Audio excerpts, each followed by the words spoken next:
Yung na-mention ko, blessing of work. May ilang magandang potensyal ang possible na ihain sa inyo ng universe ngayong 2026. Opportunity, offers, ganyan, job offer, or pagdating sa ilang projects na meron kayo.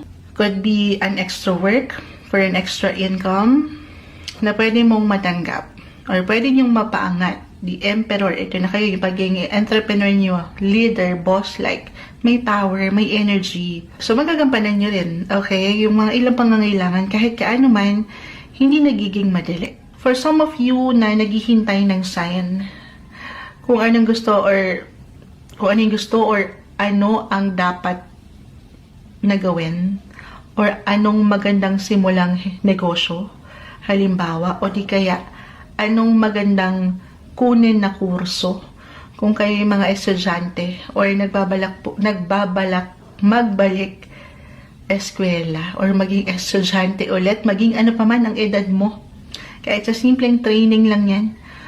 Oo, why not? Kasi yung mga una pa lang yung passion, yung love, the high process, the harapan, kung ano sinasabi ng puso nyo. Okay, ito na yun, 2026 Pisces, marahil a message to follow your passion. Yakapin mo yung calling mo. Ano man ang edad mo na ngayon, as I've mentioned, sundin mo kung ano yung sinasabi or itinitibok po ng iyong puso. For some of you, I'm getting a message dito kasi rebirth, the death card. Di kailangan laliman. Again, ito po ay parang dadaan kayo sa ilang transformasyon. May gusto kayong baguhin, ayusin, kumpunihin.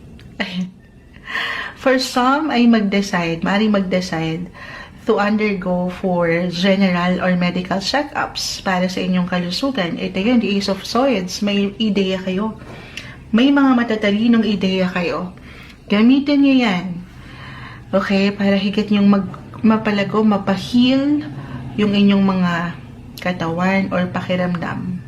Claim natin ha, may healing 4 and 4 actually. Mentally, emotionally, especially kung meron kayong mga pinagdaanan sa usaping puso na maya-maya pag-uusapan natin.